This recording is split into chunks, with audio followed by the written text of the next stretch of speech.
नमस्कार साथियों, मैं एच.एस. लोधा और आप मेरे साथ हैं लोधा जी क्लासेस के बीए प्लेटफॉर्म पर। बीए फर्स्ट ईयर में प्राचीन भारत के इतिहास के अंतर्गत एक और नए कॉन्सेप्ट पर चर्चा करने के लिए आज का हमारा टॉपिक होने जा रहा है गुप्तकालीन प्रशासनिक व्यवस्था। जी हाँ दोस्तों, अभी कंटिन्यूअसली गुप्त काल पर सेशन चल रहे हैं और गुप्त काल में कल वाले सेशन में हमने गुप्तकालीन विभिन्न प्रशासकों की बात की, गुप्त काल की स्थापना की हमने बात की थी।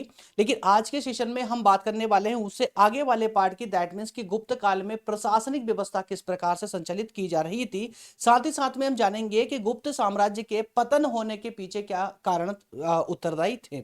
आइए शुरू करते हैं सेशन आज का। आज का लेक्चर नंबर 32 होने जा रहा है। इससे पहले 31 लेक्चर इस सीरीज में इस सब्जेक्ट में हो चुके हैं। यदि नहीं देखे हैं तो जाइएगा प्लेलिस्ट में जाकर के आप देख सकते हैं, सभी को क्रम से देख पाएंगे। इसके अलावा और भी कोई यदि सब्जेक्ट आप यूट्यूब पर सर्च कर रहे हैं जो नहीं मिल पा रहे हो, पूरा चैप्टर वाइज चैप्टर ढूंढ रहे हो, नहीं मिल पा रहे हो डिटेल में, तो दोस्तों प्लेलिस्ट में जाएंगे तो आपको ये सारे सब्जेक्ट आसानी से देखने को मिल जाएंगे, है ना। इनमें से जो भी सब्जेक्ट आपके सिलेबस में हो उसे आप यहां से कवर कर सकते हैं। इसके अलावा यदि आप किसी भी प्रतियोगी कॉम्पिटेटिव एग्जाम की तैयारी करना चाहते हैं या कर रहे हैं तो आपको प्रज्ञान हिंदी मेरे द्वारा बनाया गया नया यूट्यूब चैनल है जिसका नाम क्या है, प्रज्ञान हिंदी है। आइएगा, विजिट कीजिए। वहां पर टॉप 5000 ऑल इंडिया जी के सीरीज चल रही है वहां फिलहाल, जहां वन लाइनर क्वेश्चनों के रूप में हम डिस्कस कर रहे हैं विभिन्न सब्जेक्टों को। इसके अलावा मॉर्निंग में 6 बजे करंट अफेयर का सेशन होता है, ठीक है ना, जिसमें दिन भर की जितनी भी अपडेट होती है, जितने भी करंट अफेयर के मुद्दे होते हैं वो सब डिस्कस करते हैं। इसके अलावा इसी चैनल पर बहुत जल्दी जो आप जीएस वाले सभी सब्जेक्ट देख रहे हैं, आप history, politics, geography, science, environment, economy, ethics, Hindi, English, ये सारे सब्जेक्ट डिटेल में मेरे द्वारा आप लोगों को इसी चैनल पर पढ़ाए जाएंगे। नोट्स के साथ में कंप्लीट लेक्चर होगा, पूरा डिटेल में होगा, चैप्टर वाइज चैप्टर होंगे, ठीक है ना। तो जाइएगा, प्रज्ञान हिंदी को विजिट जरूर कीजिए। चलिए शुरू करते हैं अपना सेशन, बढ़ते हैं अपने सिलेबस में। जैसा कि आप ये सिलेबस देख पा रहे हैं, सिलेबस के अकॉर्डिंग यदि बात करें तो यूनिट थर्ड में हम मूव कर चुके हैं, जिसमें एक सेशन हमारा हो चुका है गुप्त साम्राज्य की स्थापना, ठीक है ना। और आज हम बात करने वाले हैं गुप्तकालीन प्रशासनिक व्यवस्था, जो कि इसी टॉपिक के अंतर्गत आएगी, इसी टॉपिक में आएगी। और कल वाले सेशन में स्वर्ण काल पर बात करेंगे, भारतीय इतिहास का स्वर्ण काल, गुप्त काल को क्यों कहते हैं। तो इस टॉपिक को 3 छोटे छोटे लेक्चरों के माध्यम से कंप्लीट करने जा रहे हैं, क्योंकि आप जानते हैं अच्छे से मेरी हैबिट की आदत क्या है, जो भी पढ़ाने आता हूं डिटेल में पढ़ाता हूं, विस्तार से पढ़ाता हूं, है ना।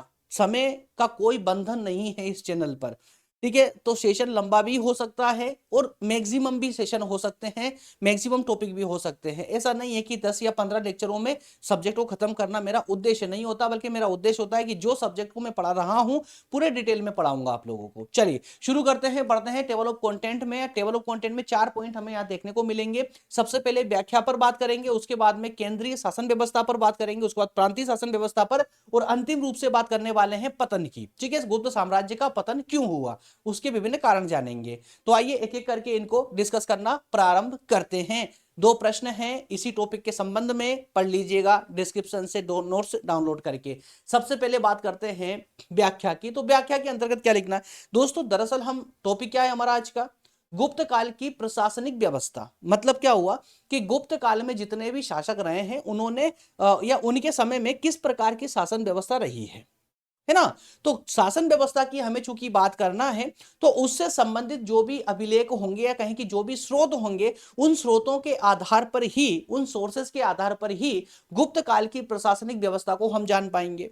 क्लियर है। तो व्याख्या वाले बिंदु में भी आपको इस टॉपिक का, जो टॉपिक है ना, टॉपिक पर बेस्ड होनी चाहिए आपकी व्याख्या।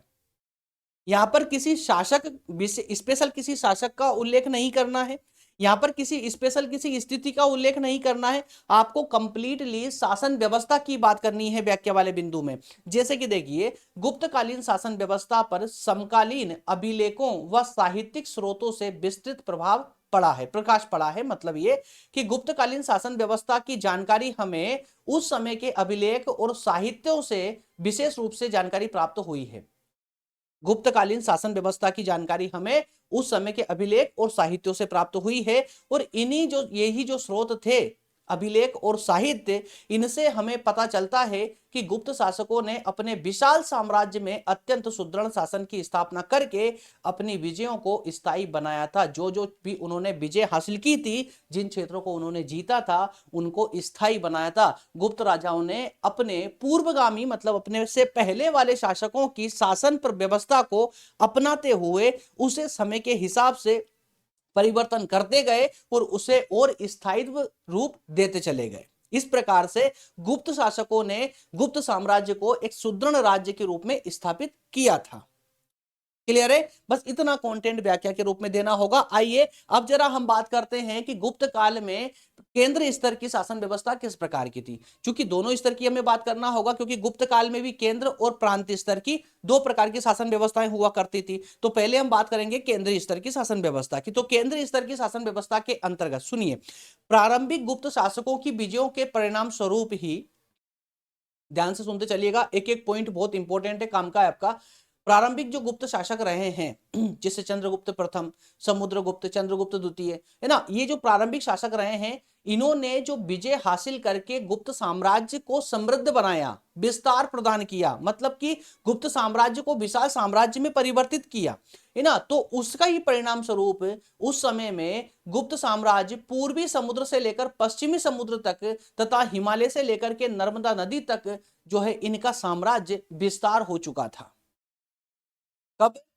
प्रारंभिक गुप्त शासकों के समय में ही, है ना। तो एक तरह से हम ये भी, अगर हम पूरा इतिहास ठीक से पढ़ते हैं तो हमें पता चलता है कि गुप्त शासकों के जो प्रारंभिक शासक रहे हैं ना, उन्होंने गुप्त साम्राज्य का ज्यादा विस्तार किया था, ठीक है ना। तो प्रारंभिक शासकों के दौरान ही या प्रारंभिक शासकों के समय में ही गुप्त साम्राज्य का पूर्वी समुद्र से पश्चिमी समुद्र तक की सीमा और उत्तर में हिमालय से लेकर के दक्षिण में नर्मदा नदी तक जो है विशाल साम्राज्य की स्थापना कर चुके थे ये प्रारंभिक गुप्त शासक ही। तो गुप्त शासकों ने मौर्यों के समान ही जितने भी प्रदेश जीते थे, युद्धों में जितने प्रदेश इन्होंने जीते, उन सभी को अपने साम्राज्य में नहीं मिलाया, सभी को, कुछ को मिलाया लेकिन सभी को नहीं मिलाया। क्यों नहीं मिलाया? इसी प्रकार से मौर्य शासकों ने भी यही कदम उठाया था। जो भी क्षेत्र उन्होंने जीता, हर क्षेत्र को नहीं मिलाया। उसके पीछे एक राजनीतिक कूटनीति हुआ करती थी। क्या कूटनीति हुआ करती थी? कि उनसे कर लेना, बिना किसी कार्य के या बिना किसी जवाबदेह के उनसे कर प्राप्त होता था, जो भी उनके अधीनस्थ राज्य या प्रदेश हुआ करते थे। तो यही कार्य जो है यहाँ पर गुप्त शासकों ने भी किया। तो गुप्त शासकों ने जिन क्षेत्रों को भी जीता, उन सभी क्षेत्रों को अपने साम्राज्य में नहीं मिलाया, बल्कि उनको अपने अधीन रखा और अधीन रख करके उनसे कर प्राप्त करते थे। अगर केंद्र स्तर की जो शासन व्यवस्था इन्होंने जो अपनाई थी, उस शासन व्यवस्था के अंतर्गत विभिन्न भागों की अगर हम बात करें, विभिन्न अलग अलग पार्ट्स की बात करें ना, तो उसमें सबसे इंपॉर्टेंट जो अंग होता था वो सम्राट का होता था, सम्राट का। तो गुप्त काल में किस प्रकार की शासन व्यवस्था प्रचलित थी? तो दोस्तों याद रखिएगा, राजतंत्रात्मक शासन व्यवस्था प्रचलित थी। और उस समय तो लगभग सभी राज्यों में राजतंत्रात्मक शासन व्यवस्था ही प्रचलित रही है। इसका मतलब क्या होता है कि संपूर्ण शक्ति राजा के पास केंद्रित होती थी, संपूर्ण शक्ति राजा के हाथों में होती थी। उसी को हम राजतंत्रात्मक शासन प्रणाली कहते हैं। राजतंत्रात्मक शासन प्रणाली कह दीजिए, एक तंत्रात्मक शासन प्रणाली कह दीजिए, ये सब एक ही तो होती है ना। तो राजतंत्रात्मक शासन प्रणाली उस समय कार्य करती थी, अतः सम्राट प्रत्येक विभाग का उच्च अधिकारी हुआ करता था। गुप्त काल में राजा को देवतुल्य या पृथ्वी पर ईश्वर का प्रतिनिधि माना जाता था। कब तक? गुप्त काल के समय में राजा देवतुल्य होता था। राजा युद्धों में सेना का संचालन करता था और अमात्यों और मंत्रियों की सहायता से शासन करता था। क्लियर है? तो जितने भी राजा के, सम्राट के कार्य होते थे, उन कार्यों पर अगर दृष्टि डालें, कार्यों को ठीक से देखें, तो हमें यहां से प्रतीत होता है कि साम्राज्य का सबसे प्रमुख जो अंग था वह सम्राट ही हुआ करता था। इसके बाद में अन्य जो अंग था साम्राज्य का या केंद्रीय शासन का, वो हुआ करता था मंत्री परिषद, मतलब विभिन्न मंत्री, ठीक है, जो सीधे सम्राट की सहायता के लिए एक मंत्री परिषद हुआ करती थी, जो सम्राट की सहायता करती थी शासन व्यवस्था के संचालन में। तो राजा को प्रशासनिक कार्यों में सहायता देने के लिए एक मंत्री परिषद की व्यवस्था की गई थी। और इसके सभी जो सदस्य, इस मंत्री परिषद के जो सदस्य हुआ करते थे, उन्हें अमात्य सचिव या मंत्री कहा जाता था। और इन सबकी नियुक्ति कौन करेगा? तो राजा खुद ही करता था, क्योंकि राजा को सलाह देने के लिए ये मंत्री अमात्य सचिव या मंत्री हुआ करते थे, तो इनकी नियुक्ति भी जो है राजा ही करता था, है ना। और इस पदों पर, इन पदों पर योग्य व्यक्तियों को ही नियुक्त किया जाता था। क्लियर है? तो यहां से पहला अंग सम्राट, उसके बाद मंत्री परिषद, और मंत्री परिषद क्या करेगी? सम्राट की सहायता करेगी शासन को चलाने में। इस मंत्री परिषद में कौन होंगे? तो अमात्य होंगे, जिनको मंत्री कहा जाता था, अमात्य सचिव या मंत्री। इनकी नियुक्ति राजा खुद करता था। बात समझ आई? चलिए अगले अंग की बात करते हैं। केंद्रीय शासन व्यवस्था के अंतर्गत अगला जो अंग है वो है केंद्रीय कर्मचारी। तो अमात्य मंत्री हो गए मंत्री परिषद के अंतर्गत। अब बात करते हैं केंद्रीय कर्मचारियों की। तो गुप्त शासन प्रणाली में नौकरशाही का भी विशेष महत्व था। नौकरशाही का, ठीक है ना। केंद्रीय शासन विभिन्न विभागों द्वारा संचालित होता था।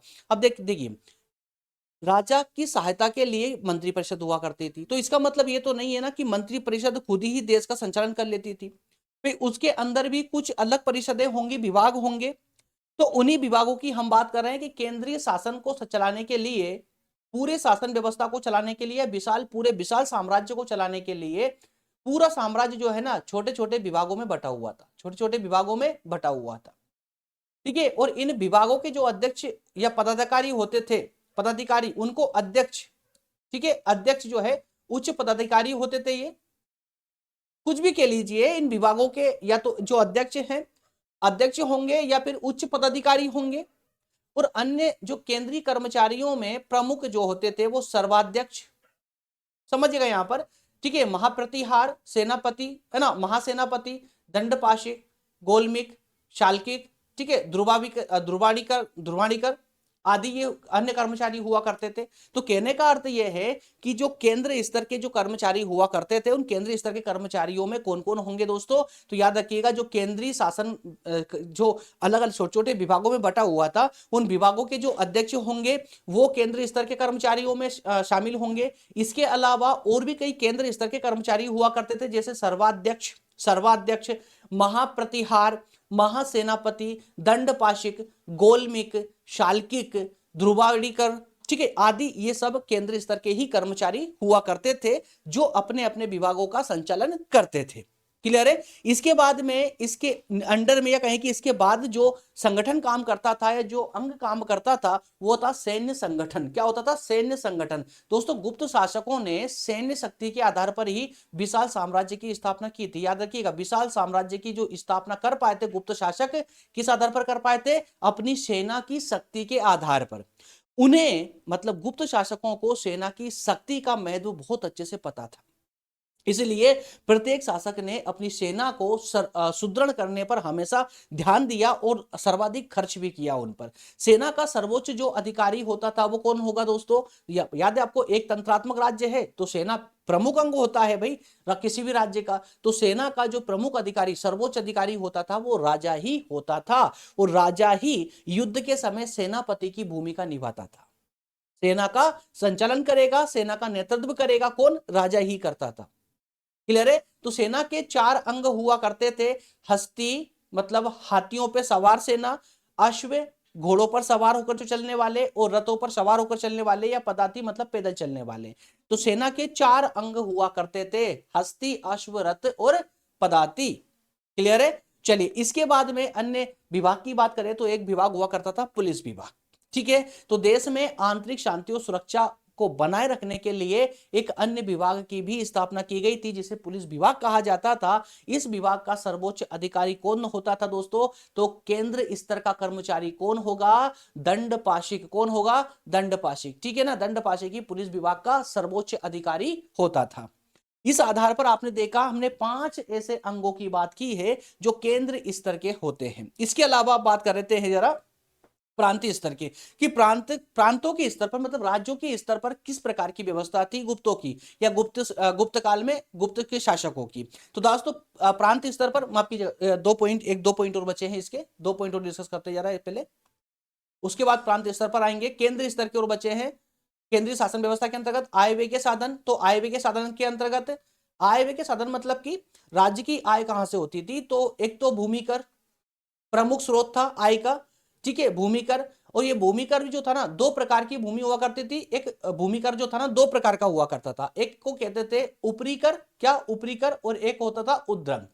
ऊपरी कर और उद्रंग, इनमें दोनों में अंतर क्या था? तो जो ऊपरी कर जो हुआ करता था ना, ये ऊपरी कर अस्थायी कृषकों से लिया जाता था, अस्थायी कृषकों से, जिनको कुछ समय के लिए भूमि कृषि करने के लिए दी जाती थी, उनको अस्थायी कृषक कहते हैं। उनसे ऊपरी कर लिया जाता था, और जो स्थायी किसान होते थे उनसे उद्रंग लिया जाता था, उद्रंग कर, है ना। ये दोनों में डिफरेंस याद रखिएगा आप लोग। तो कर के रूप में कुल जो उपज, भाई कितना कर लिया जाता था? तो 1/6 भाग कृषि का, 1/उपज का 1/6 भाग लिया जाता था। इसके अलावा जो कारीगर होते थे उनसे उद्योग कर लिया जाता था, और जो अपराधी होते थे उनसे अर्थदंड, अर्थदंड लिया जाता था। अर्थदंड आज भी लिया जाता है। इसके अतिरिक्त विजित और सामंत राज्यों से जो है प्राप्त होने वाले कर या उपहार भी राज्य की आय के प्रमुख साधन हुआ करते थे। तो इस प्रकार विभिन्न स्रोतों से जो धन प्राप्त होता था वह जन कल्याण और सार्वजनिक हितों पर खर्च किया जाता था। ठीक है, तो सार्वजनिक कल्याण या सार्वजनिक हितों पर खर्च करना इसका व्यय हो जाएगा। बाकी विभिन्न टैक्सों के माध्यम से, करों के माध्यम से जो आय हो रही है वो राज्य की उस समय की आय हुआ करती थी। इसके अलावा न्याय और दंड व्यवस्था के अंतर्गत क्या क्या बंदोबस्त था? तो गुप्तकालीन न्याय एवं दंड व्यवस्था अत्यंत व्यवस्थित और सुसंगठित हुआ करती थी। न्याय विभाग का सर्वोच्च अधिकारी कौन? राजा ही होता था। यहां पर भी याद रखिएगा, राजा ही होता था, राजा ही होता था। राजधानी में मुख्य न्यायाधीश, राजधानी में एक मुख्य न्यायाधीश होता था, उसके अधीन नगर और ग्रामों के न्याय अधिकारी होते थे। अब देखिए यहाँ पर न्याय व्यवस्था भी इस प्रकार से व्यवस्थित की गई थी। ग्राम स्तर के न्यायालय अलग हुआ करते थे, नगर स्तर के, नगरों के स्तर के न्यायालय अलग हुआ करते थे। और उन सबके जो अधिकारी होते थे, जिसको आज हम जजेस बोलते हैं, वो अधिकारी मुख्य न्यायाधीश के अंडर में हुआ करते थे। मुख्य न्यायाधीश मतलब समझ लीजिए हाईकोर्ट के मुख्य न्यायाधीश। ठीक है, और ये हाईकोर्ट कहां हुआ करता था? तो राजधानी में हुआ करता था। क्लियर है, राजधानी में हुआ करता था। और इसके बाद में वो जो मुख्य न्यायाधीश वो किसके अंडर काम करेगा? तो वो जो है सुप्रीम कोर्ट के न्यायाधीश के अंदर काम करेगा। सुप्रीम कोर्ट का न्यायाधीश कौन हो जाएगा उस समय का? राजा। ठीक है, राजा। तो न्यायालय को न्यायाधिकरण कहा जाता था, और राजा का निर्णय अंतिम और सर्वमान्य होता था, मतलब सुप्रीम कोर्ट के फैसले के बराबर काम करता था राजा का निर्णय। क्लियर हुआ? तो इस प्रकार से यहां पर दंड और न्याय व्यवस्था को भी बहुत ही सुचारू रूप से संचालित किया जा रहा था। पूरा व्यवस्थित प्रकार से उसको सिस्टमेटिक तरीके से जमाया गया था। ठीक है ना।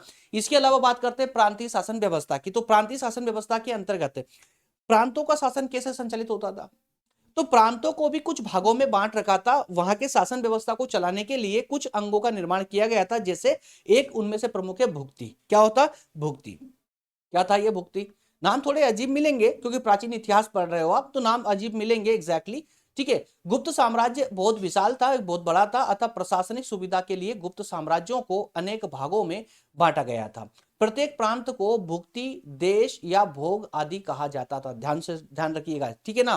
प्रत्येक, पूरे साम्राज्य एक विशाल साम्राज्य था, चूंकि पूरे साम्राज्य को अच्छे से चलाने के लिए छोटे छोटे भागों में बांटा गया था, मतलब छोटे छोटे प्रांतों में बांटा गया था। इन प्रांतों को कहते क्या थे? तो प्रांतों को उस समय ना भुक्ति कहा जाता था, भुक्ति, देश या भोग, इन तीनों नामों से जाना जाता था। ठीक है, और जो प्रत्येक भुक्ति, भुक्ति का जो वहां पर भाई उसका शासन कौन चलाएगा? वहां का कोई सर्वोच्च अधिकारी तो होगा ना। तो उस सर्वोच्च अधिकारी को उपरीकर कहते थे। उपरीक, उपरीक क्या कहते थे? उसको उपरीक कहते थे। ठीक है, तो प्रत्येक भुक्ति के सर्वोच्च अधिकारी को उपरीक कहा जाता था, और इस उपरीक की जो नियुक्ति होती थी वो सम्राट स्वयं करता था। भुक्ति क्या था? प्रांतों का नाम, इसका सर्वोच्च अधिकारी उपरीक, उपरीक की नियुक्ति कौन? सम्राट करेगा। That's all. इसके बाद बात करते हैं विषय। तो भुक्ति को भी कई छोटे छोटे हिस्सों में बांटना पड़ता है ना, तो भुक्ति को छोटे छोटे विषय में बांटा गया था, विषयों में बांटा गया था भुक्ति को। ठीक है, मतलब प्रांतों को छोटे छोटे पार्ट्स में, जनपदों में बांटा गया। जनपद मतलब विषय, जिसे आधुनिक समय में हम जनपद कहते हैं ना, जनपद, आधुनिक समय में जनपद कहते हैं। उस जनपद मतलब कि उस समय का विषय मान लीजिए आप, विषय। ठीक है, और विषय का जो सर्वोच्च अधिकारी होगा उसको हम विषयपति कहते थे, विषयपति। उस विषयपति की नियुक्ति कौन करेगा? ध्यान रखना, उपरीक करेगा, राजसम्राट नहीं, उपरीक करता था। क्यों? क्योंकि ये जो विषय विभाग था ना, ये पूरी तरह से भुक्ति के अंदर ही काम करता था, यह भुक्ति के प्रति जवाबदेह था। इसलिए विषयपति की नियुक्ति उपरीक के द्वारा होती थी, और उपरीक की नियुक्ति कौन करता था? पता ना, आपको? सम्राट करता था। क्लियर है? चलिए आगे बढ़ते हैं। इसके अलावा नगर प्रशासन, तो प्रत्येक विषय के अंतर्गत अनेक विषय के अंतर्गत नगर हुआ करते थे। ठीक है, सबसे ऊपर भुक्ति मतलब प्रांत, प्रांत के अंदर विषय, विषय के अंदर भी नगर प्रशासन, नगर प्रशासन। तो जो विषय था, जो जनपद था, उसको भी कई छोटे छोटे नगरों में बांट दिया गया था, और नगर का जो सबसे बड़ा अधिकारी था उसे नगरपति कहते थे। नगरपति की व्यवस्था के लिए या उसकी सहायता के लिए एक नगर परिषद हुआ करती थी। इस नगर परिषद की सहायता से ही नगरपति नगर का प्रशासन संभालता था। इसके बाद में अंतिम इकाई आती है हमारी ग्राम प्रशासन या ग्राम इकाई। ये प्रशासन की सबसे छोटी इकाई मानी जाती है, सबसे छोटी इकाई ग्राम स्तर की, गांव के स्तर की। प्रत्येक नगर अनेक ग्रामों में बटा हुआ था। प्रत्येक ग्राम का अधिकारी मुखिया, ग्रामिक, महत्तर आदि कहलाता था। वो ग्रामिक की सहायता के लिए एक समिति नियुक्त की जाती थी, एक समिति बनाई गई थी।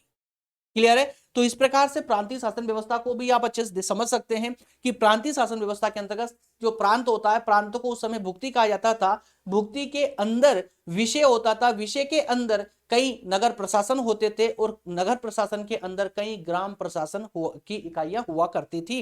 तो इन 4 इकाइयों के माध्यम से आप प्रांतीय शासन व्यवस्था को भली भांति समझ सकते हैं। इस क्रम को याद रखिएगा, कभी कोई गड़बड़ नहीं होगी। क्लियर है? इसके बाद में दोस्तों अंतिम रूप से बात करेंगे गुप्त साम्राज्य के पतन के क्या कारण थे। भाई गुप्त साम्राज्य का पतन क्यों हुआ? तो पतन के देखिए यार, हर एक साम्राज्य का जब उदय होता है तो पतन भी अवश्यंभावी होता, पतन भी होता ही होता है। सेम टू सेम गुप्त साम्राज्य के साथ भी यही हुआ। गुप्त साम्राज्य का पतन हुआ क्योंकि उसके पीछे भी कई कारण लगे हुए थे। जैसे सबसे जो प्रमुख कारण था, सबसे बड़ा कारण था, आपने देखा था ना कि गुप्त साम्राज्य के जो प्रारंभिक जितने भी शासक रहे हैं, जैसे चंद्रगुप्त प्रथम रहे हैं, चंद्रगुप्त द्वितीय रहे, समुद्रगुप्त रहे हैं, तो जब तक ये बड़े बड़े शक्तिशाली शासक रहे हैं तब तक तो गुप्त साम्राज्य ने हमेशा जो है अपना विस्तार ही किया है, हमेशा समृद्धि पाई है। लेकिन जैसे ही स्कंदगुप्त के बाद में जितने भी शासक आए, स्कंदगुप्त के बाद में जितने भी शासक आए वो सब के सब निर्योग्य अयोग्य शासक कह सकते हो, शक्तिशाली नहीं थे। वो अपने साम्राज्य का विस्तार करना तो दूर की बात है, वो अपने साम्राज्य में स्थायीकरण भी नहीं ला पाए, अपने साम्राज्य को संभाल भी नहीं पाए, क्योंकि इतना विशाल साम्राज्य उनके हाथ लगा था, जितने विशाल साम्राज्य को संभालने के योग्य वो नहीं थे। और ये सबसे बड़ा कारण बना कि विशाल साम्राज्य को संभाल नहीं पाए, इसलिए अब गुप्त साम्राज्य का पतन होना प्रारंभ हो गया था। पतन कैसे हुआ कि उनके अंडर में जितने प्रांतपति थे, है ना, सामंत थे, उनके अंडर में जितने भी मंत्री लोग हुआ करते थे, जिनके पास में एक एक प्रांत था, तो वो अपने अपने प्रांतों को स्वतंत्र करवाने लगे। उनको पता था ना कि गुप्त साम्राज्य में ऐसा शासक बैठा हुआ है जो शक्तिशाली नहीं है, वो कुछ नहीं कर पाएगा, तो वो क्या करने लगे, स्वतंत्र होने लगे, वो अपने अपने राज्यों की स्थापना करने लग गए। तो यहीं से शुरुआत होती है गुप्त साम्राज्य के पतन की। आइए पहले पॉइंट के साथ लेते हैं, स्कंदगुप्त के अयोग्य उत्तराधिकारी। जी हां, स्कंदगुप्त के बाद में जितने भी उत्तराधिकारी आए, मतलब शासक आए हैं, वो सब के सब अयोग्य रहे हैं। गुप्त साम्राज्य के पतन का सबसे बड़ा और सबसे पहला जो कारण रहा है, स्कंदगुप्त के बाद में गुप्त सिंहासन पर किसी शक्तिशाली शासक का ना आना रहा है। गुप्त साम्राज्य का स्वरूप स्वतंत्र राजतंत्रात्मक था। ध्यान से सुनना, गुप्त साम्राज्य का या गुप्त साम्राज्य की जो शासन व्यवस्था थी किस प्रकार की थी, राजतंत्रात्मक प्रकार की थी, राजतंत्रात्मक।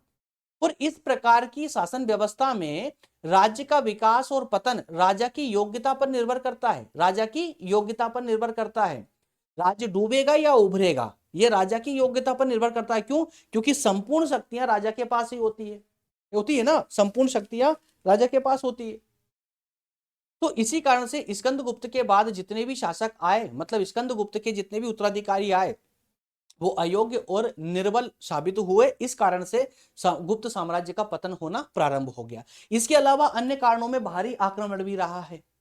भारी आक्रमण मतलब विदेशी आक्रमण। तो गुप्त साम्राज्य के पतन का एक अन्य कारण गुप्त साम्राज्य पर निरंतर रूप से विदेशियों का आक्रमण रहा है। कुमार गुप्त की बात करें या स्कंदगुप्त की भी बात कर लेना, तो उसके समय से पहले जितने भी विदेशी आक्रमण हुए हैं, जिसे शुंग वंश के शासकों ने भी आक्रमण किया है, हूणों ने आक्रमण किया है, तो जब तक योग्य शासक थे तो वो उनके आक्रमणों का जवाब देते थे, उन्हें फिर से वापस अपने साम्राज्य से वापस खदेड़ दिया करते थे, भगा दिया करते थे। लेकिन जैसे ही अयोग्य शासक सिंहासन पर बैठे और तो उसके बाद भी हूणों का या विदेशियों का आक्रमण निरंतर रूप से होता रहा। ऐसा नहीं है कि जब सफल शासक थे गुप्त साम्राज्य में तभी आक्रमण हुए विदेशी, बल्कि उनके समय तो हुए ही, लेकिन उसके बाद भी निरंतर भारत पर आक्रमण होते रहे। और ये जो अयोग्य शासक कुर्सी पर बैठे, सिंहासन पर बैठे, वह शासक अपने साम्राज्य की रक्षा नहीं कर पाए विदेशी आक्रमणों से। तो एक कारण ये रहा। इसके अलावा अन्य कारणों में बात करें, सामंत और प्रांतपतियों का स्वतंत्र होना। भाई ये सामंत और प्रांतपति वही है जिनके पास में पूरे के पूरे प्रांत थे, जिनके पास विशेष अधिकार थे प्रांतों का शासन चलाने के। इसके अलावा सामंत राजा के का सपोर्ट करने वाली जो मंत्री परिषद हुआ करती थी, उस मंत्री परिषद में ये अमात्य सामंत ही बैठते थे। इनके पास भी विशेष राजनीतिक अधिकार होते थे। लेकिन आगे चल करके क्या हुआ, जब उनको पता चला कि अब सिंहासन पर शक्तिशाली साम्राज्य शासक नहीं है, तो वो स्वतंत्र होने की लालसा उनके अंदर जागने लगी। वो धीरे धीरे वो प्रशासन के अंदर रहते हुए ही अपनी शक्तियों में वृद्धि करना प्रारंभ कर दिए, और जैसे ही मौका मिला वो स्वतंत्र होना प्रारंभ शुरू हो गए। स्वतंत्र होना उन्होंने जो है स्वतंत्र होने की का प्रयास किया और स्वतंत्र होने लगे। इसी कारण से गुप्त साम्राज्य का भी पतन होने लगा। इसके अलावा आंतरिक कलह, आंतरिक कलह कहां किसी को बख्शता है, तो गुप्त साम्राज्य में भी यही हुआ। जब तक सफल शासक थे तब तक कोई प्रॉब्लम नहीं थी, है ना। लेकिन जैसे जैसे शासक, जैसे देखिए यहां लिखा गया है कि चंद्रगुप्त प्रथम के बाद से ही चंद्रगुप्त प्रथम के बाद से ही गुप्त सिंहासन पर अधिकार करते हुए राजकुमारों में पारस्परिक वैमनस्य उत्पन्न होने लगा। अंतिम गुप्त सम्राट के वंशज अपने समय में होने वाले युद्धों व संघर्षों में अक्सर एक दूसरे के विरुद्ध लड़ने लगे थे। कब तक? अंतिम गुप्त सम्राटों के वंशज, स्कंदगुप्त मान लीजिए, स्कंदगुप्त के बाद के जितने सम्राट आए थे ना, उनके स्वयं के वंशज जो थे, जो राजकुमार थे, वो आपस में एक दूसरे से लड़ने लगे थे युद्धों में, ठीक है, शत्रुओं का साथ दे करके। बाकाट और बाकी बाकी इनका एक सुरक्षा कवच हुआ करता था, इनका पड़ोसी साम्राज्य जिसको बाकाटक साम्राज्य कहा जाता था। इनसे भी अब इनके जो संबंध थे ना मैत्रीपूर्ण नहीं रहे थे, मैत्रीपूर्ण नहीं थे, जिससे बाकाटकों ने भी इनका साथ नहीं दिया।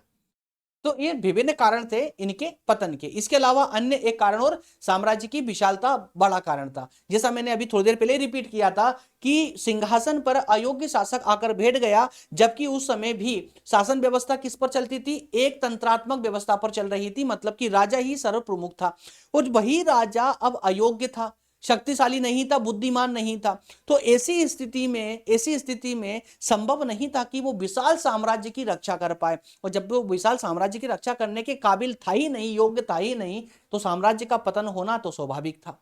क्लियर है? तो ये 5 पॉइंट हमने पतन के रूप में देखने का प्रयास किया है। उम्मीद करता हूं पूरा टॉपिक आप लोगों को समझ आया होगा। कहीं डाउट हो तो बिल्कुल आप कमेंट करके मुझे बता सकते हैं। लेक्चर नंबर 33 में हम बात करेंगे, फिर से गुप्त काल पर चर्चा करेंगे, जिसमें बात करेंगे कि गुप्त काल भारतीय इतिहास का स्वर्ण काल क्यों कहलाता है। छोटा सा सेशन होगा, ज्यादा लेंदी नहीं होगा। इस पूरे सेशन में हम जो है एक प्रश्न को कंप्लीट करेंगे जो हमेशा एग्जाम में देखा गया है। जब भी गुप्त काल पर कोई प्रश्न आता है तो यह प्रश्न हर बार देखा गया है कि गुप्त काल को भारतीय इतिहास का स्वर्ण काल क्यों कहा जाता है। चर्चा कीजिए, वर्णन कीजिए, वगैरह वगैरह। तो उसी पर हम डिटेल में चर्चा करेंगे कल वाले सेशन में, है ना। डिटेल में करेंगे, आधे घंटे का समथिंग का लेक्चर होगा, ज्यादा लेंदी नहीं होगा। ओके फ्रेंड्स, मिलेंगे नेक्स्ट सेशन में। जाने से पहले फिर से रिपीट कर दूं आपको, डिस्क्रिप्शन में पीडीएफ नोट्स की लिंक दी गई है, चाहे तो आप डाउनलोड कर सकते हैं रिवीजन लगाने के लिए, ठीक है। इसके अलावा व्हाट्सएप ग्रुप की और टेलीग्राम ग्रुप की लिंक भी आपको डिस्क्रिप्शन में मिल जाएगी, जिसे ज्वाइन करके आप जो है प्रॉपर तरीके से हमारे साथ स्टडी कर सकते हैं, वो भी निःशुल्क रूप से, ठीक है। मिलेंगे अगले सेशन में। सेशन अगर अच्छा लगा हो तो लाइक माइक बटन दबा दिया करें और जुड़ जाइए हमारे साथ में, सब्सक्राइब करके। सब कुछ फ्री ऑफ कॉस्ट ही तो है, ठीक है, सब कुछ चलेगा अंतिम रूप से, मतलब कि लास्ट ईयर तक मैं आप लोगों के साथ बना हुआ हूं। हर एक सब्जेक्ट आपको इसी प्रकार से विस्तार पूर्वक दूंगा, वो भी नोट्स के साथ में, निःशुल्क रूप से ही। ओके फ्रेंड्स, मिलेंगे नेक्स्ट सेशन में। बहुत धन्यवाद, थैंक यू सो मच।